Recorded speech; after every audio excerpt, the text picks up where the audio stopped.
All right, it is Saturday morning. I am finally, hopefully, going to be able to finish showing you everything I wanted to show you today before my daughter wakes up. My battery died at the end of the other video amongst all my family coming home and interrupting and all that. So I'm just going to start over with the greenhouse tour. This is the 4x6 Pelram greenhouse. You can get it from Amazon or eBay, Wayfair, any of those places. I have had it since not this past Christmas, but the one before, and it really changed my game with the garden and the seed starting like you would not believe. And if you don't have a greenhouse and you want to grow a lot of things in your garden, I highly recommend a greenhouse. You need one. So I'll just go ahead and see what's going on over here. This is just a regular over the toilet bathroom shelf. I took unscrewed the bottom legs off of it and put it in here. I wasn't using it anymore. It was in my garage. Works really good for holding these seed trays and these window boxes. These black window boxes I got from Lowe's about 8 years ago, and they work really well for starting seeds for my peas and my beans. I've got some little marble shelling peas here, some Alaska snow peas, some more little marbles down there, more snow peas here. The other thing I like to start my beans and peas in are these little locker boxes from the storage section at Dollar Tree. Those two over there I've had for a couple years. I've been starting seeds in them. They are holding out. You can see I got some sugar daddies planted over there. Those are sweet peas. It's my first year growing that variety. Last year I grew sugar ands and super sugars by Burpee, and I'm going to be starting some of those too today.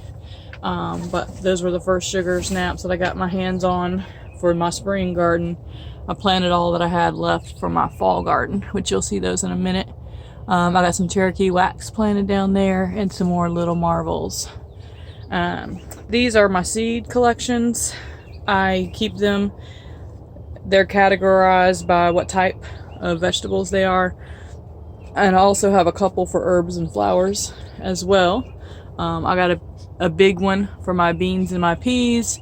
The one beneath that is all of my nightshades, which are peppers, eggplants, tomatoes, tomatillos, and then I have root vegetables and corn, and then I have one for melons and squash and cucumbers, all those varieties. And then over here I have one for greens and brassicas, so that's lettuce,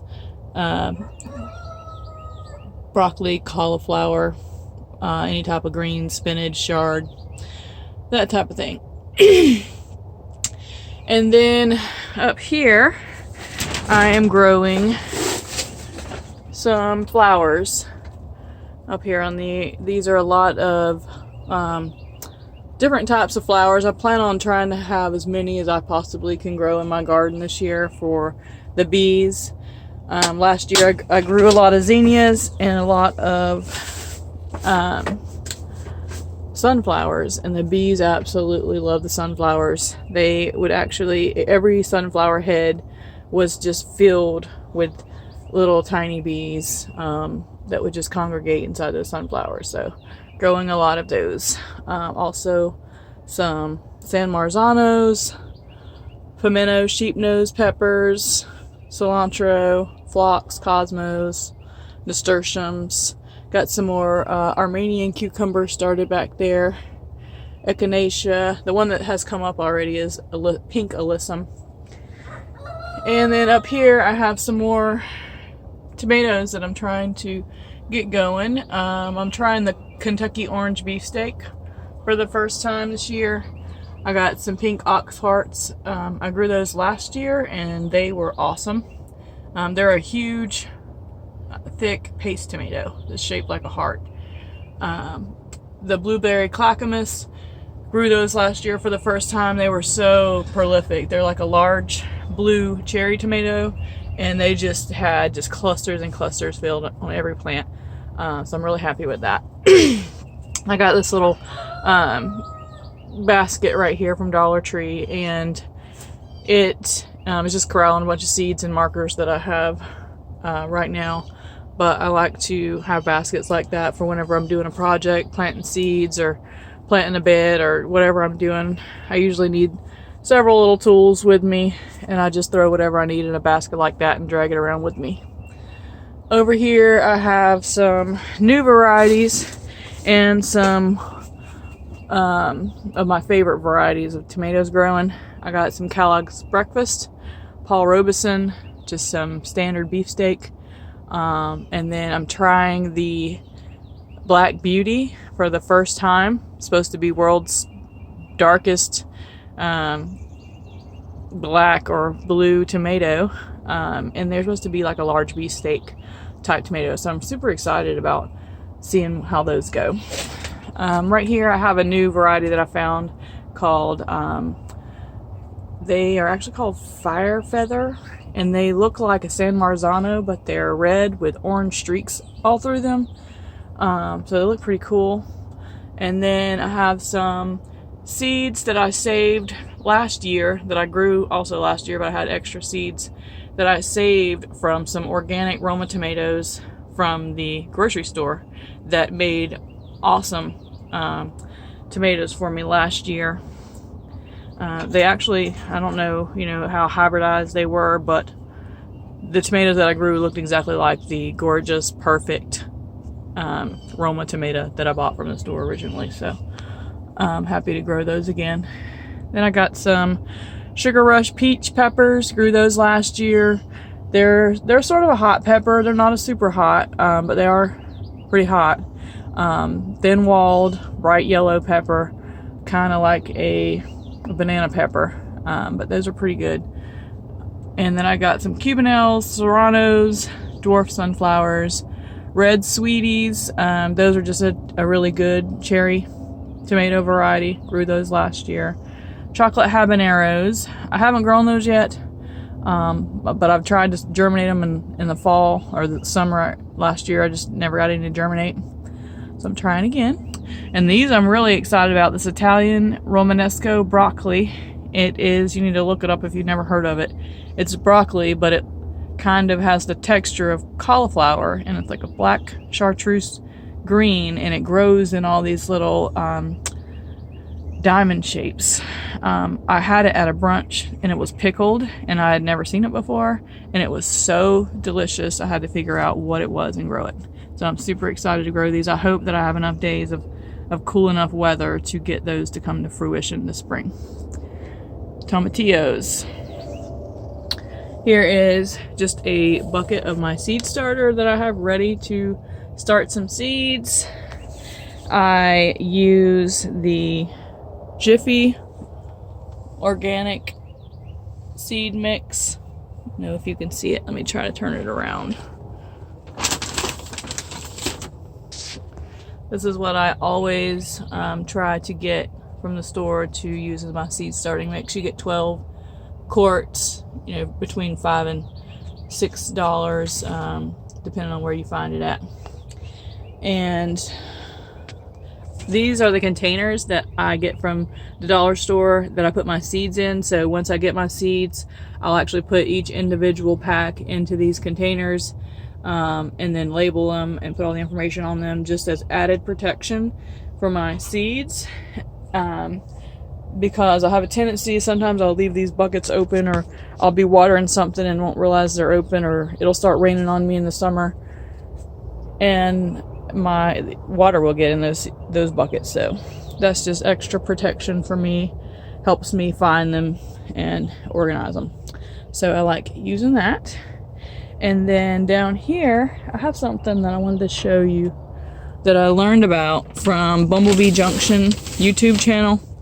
It's this Job's Organic Tomato, and there's a lot of them that look like that, but they mostly have different amounts of NPK. But this particular one, you can only get it at Lowe's. You can't get it at Walmart or Home Depot that I have discovered. But it's 274. And what this is good for is for your carrots and your beets, other like root crops, basically. So the 7 is the phosphorus, which is like bone meal and things like that. And that is what makes your roots grow. So when you're growing a root crop like that, you want to have a lot of that phosphorus in there to promote the growth of the roots, because obviously what you're eating is a root. So if you're growing beets and carrots that are really small, I'm trying that out this year. I've got some beets right here that I've started from seed. I've already started a bed in the garden, and I'm going to start some more.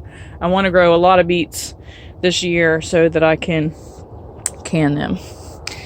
And here I have picked up some more cauliflower because my cauliflower is done. I didn't put in that much in the fall, but it's already all headed up, and I picked it all just about, so I'm getting ready to pull that out and put these in. And then I have another set of broccoli and cauliflower back here, and then the broccoli I just showed you that I'm going to put in after that. That way I've got a good succession crop of my brassicas. Another thing that I picked up at Lowe's, it's January, we're in zone 9, and it's time to start getting our potatoes in, and I have never gotten to Lowe's before these sold out, but they do sell them every year when they put the raspberries and blueberries and that kind of stuff out. They put out these seed potatoes, and I got 2 bags of each one of the red Norland, which I haven't grown that variety before, but I have grown the Yukon Gold. In my experience, the red ones are generally more prolific than the buttery Yukons, but I wanted to grow both of them, so I'm excited to get those and get those in the ground. And then I also picked up some red onions. I've got a bunch of onions started already, but they're all yellow, and I wanted to do more onions, and I definitely wanted to start some red ones, so get those on the ground so we can start picking off the young ones when we need to have scallions and whatnot. And then a couple of seeds that I picked up from there to try to grow this year. I got these Burpee winter squash, spaghetti squash. Haven't been successful growing squash much, but every year I keep trying, and I really, really want to make this year the year that I can grow some spaghetti squash at least. And also picked up this acorn squash. We really eat a lot of spaghetti squash, and I like to cook the acorn squash as well. And then I found this new hybrid patty pan summer squash that I haven't seen before, so I want to try to grow some of that. And then here is a very, very good strain of sugar snap peas that I grew last year that are highly recommended if you want to grow some sugar snaps. The sugar anns are good. The sugar magnolias are pretty decent, but these super sugars did the best for me last year, so I'm going to plant some more of those today. And then there was one more in here, a new variety of okra. It's a baby Bubba hybrid, so I guess it's just a shorter version of the okra. So it's just something new I haven't seen before, so I wanted to try it. So that is it for what's going on in the greenhouse right now. And then here's my planting station where I do a lot of my potting up. I always keep my pots that I get from the nursery and save those so that I always have something to plant in whenever I get ready to, and I don't have to spend money on pots, so I can utilize those resources on seeds and other things. So right here I have some Scotch bonnets that I grew from seed last year. I had ordered some seeds really early, like last January, and I germinated them in a paper towel, and then I planted some, and they germinated really well. And then I made jelly, and I had tons of seeds, and I just threw them in a pot in my greenhouse and ended up with 1 million of them. So here is the Dollar Tree stackable planters that you can get from the Dollar Tree. I showed a picture of them on Instagram, but I just got this planted up with some ever-bearing strawberries, some mint and basil, and here is some more. And I actually planted some Tiny Tim tomato seeds in here, which are a very, very small determinate bush patio tomato. And then I planted some lettuce. There's some chocolate mint right there in these, and then I have my rosemary. And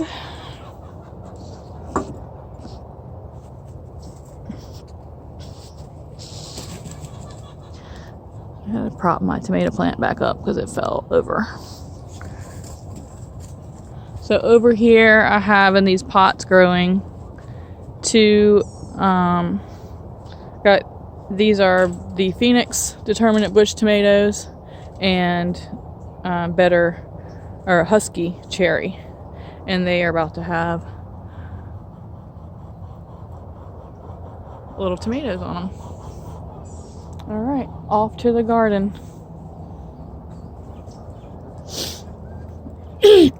So I did want to show these cranberry hibiscus plants that I've got growing here. I grew these from seed last year, and by September they were over 20 feet tall and flopping over because the root system couldn't hold them up because they were too tall, and so I had cut them off and tied them back up, and now they're pretty well supported. But I was just surprised. I had grown them before the previous couple of years, but I had them in pots, and I was really shocked to see how happy they got when I put them in the ground. And they have been flowering for all fall long. And the cranberry hibiscus are like a medicinal plant. You can eat the bark. And there's a little red robin. I seen him the other day. I don't know if you can see him. But yeah, so you can eat the bark, the leaves, the flowers. I take the flowers and the leaves and I put them in my water when I'm out here, and they taste kind of like Indian weed, if you've ever tasted it. So here is what I got going on in my tires where I normally grow tomatoes in summertime. I just started some beets, and they didn't germinate very well back in the fall, so I've just started some more, and they've started to germinate some more. And I grew the beets there last year, and I grew half the bed in beets and half in spinach, just because I was trying out the beets, and because I really like eating the beets, and they did well. I just did not have near as many as I wanted. I ended up with 1 cannon jar of beets. So these are the snow peas, Alaska snow peas. As you can see, there's quite a bit of peas on there. These are the super sugars. Didn't have very good germination when I planted these in the fall because our weather was weird and it was probably too hot at times. And then these are the super sugars down here. We've been eating off them. They don't ever make it in the house. They just get eaten off the bush. This is my Satsuma tree right here. And in this bed, you can see this Phoenix has a pretty good size tomato on it. Another of those Scotch bonnets. And then I have some cabbage down here. It's not the head up cabbage. I mean, it is, but it's not the round traditional one. I can't think of the name of it right now. Savoy cabbage, that's what it is.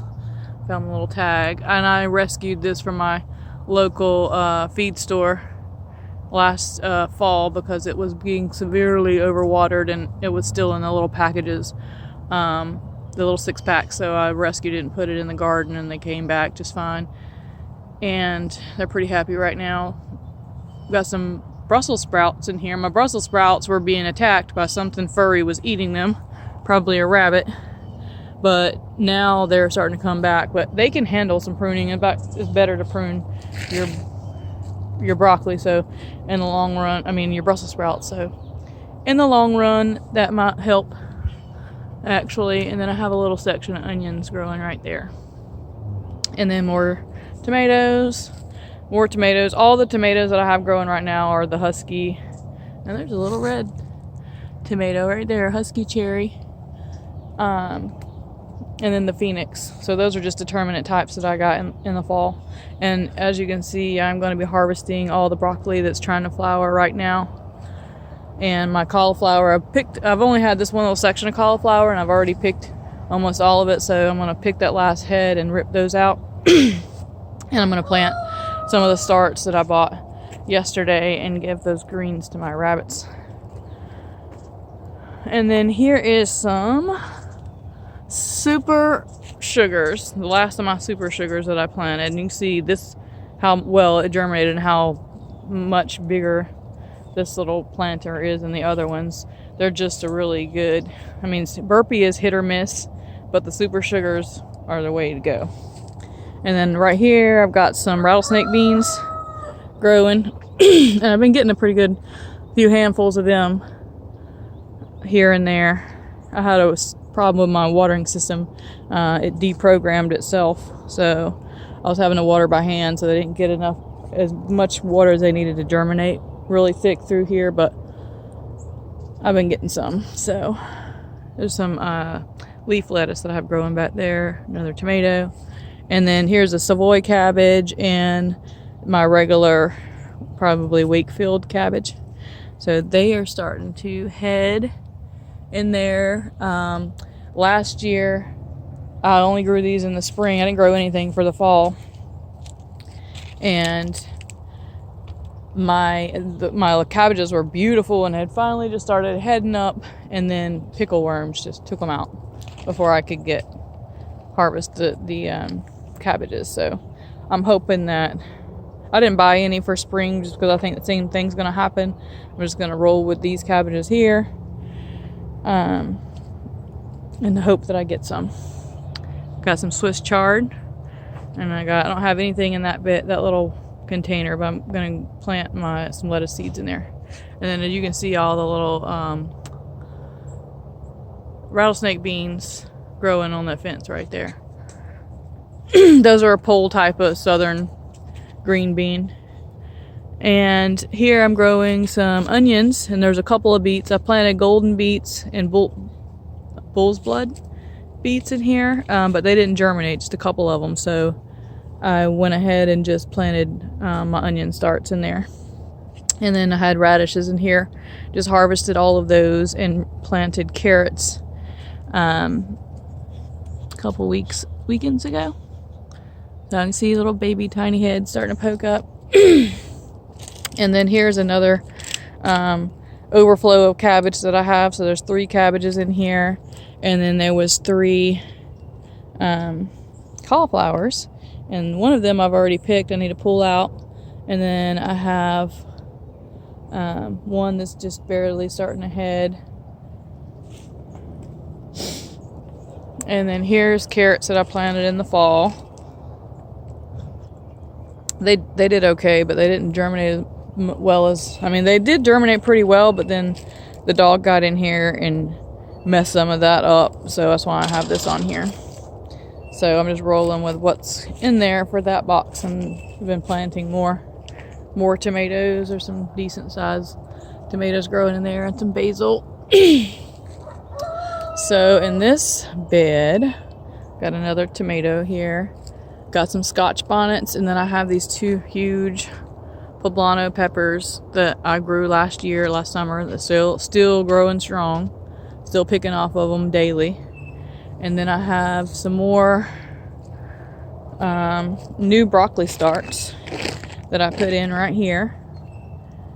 And then I have radishes here, which they've been in here for a couple of months, but they did not have enough phosphorus, so I just left them in there and thinned them, and then I put down some bone meal just to see if after a few weeks the bone meal would encourage some radish growth, because at this point those radishes are just greens. And I had really good luck growing radishes last year. And this is another carrot bed that I planted that just, let's see, about 8 or 9 carrots came up. They didn't germinate well. I went on vacation and my watering system wasn't coming on and I didn't know it. So they didn't germinate too well. So I went ahead and just planted this full of radishes. So I just thinned these out a couple days ago. So these are full of Scarlet, Globe, French Breakfast, and the black radishes. I forget what they're called right now, but anyway, they're black and they're white in the middle. And I haven't grown those before. The others I've grown. I have the best luck growing French Breakfast and white icicle radishes. I don't know why, but those varieties just seem to do really good. And then here's my eggplant. I've got 5 eggplants in here that I grew last summer. I just picked an eggplant off here not too long ago. But this cooler weather that we're about to get, I don't know what's going to happen with them, but we'll see. Never know what the weather's going to do like in Florida. So here is a new a bed that I put in last fall, or at the end of the last summer. And I've not grown anything in here. I've just been trying to mulch it and knock down the grass and start layering my leaves and everything. I make a pretty good practice of whenever I do a bed, I'll do a load of leaves in the bottom, and then I'll start layering it with compost and dirt from my chicken yard and my rabbit pens, and horse manure and some topsoil, and that's pretty much. And then I will fertilize it with garden tone and earthworm castings, and depending on what I'm growing, I might add extra bone meal or Epsom salt to the mix. And then here is my bed. You can see I got beds laid out right here to put. I'm going to make 3 more boxes. They're going to be 2 foot by 44 inches, and they're just going to be like the carrot box over there to grow whatever in.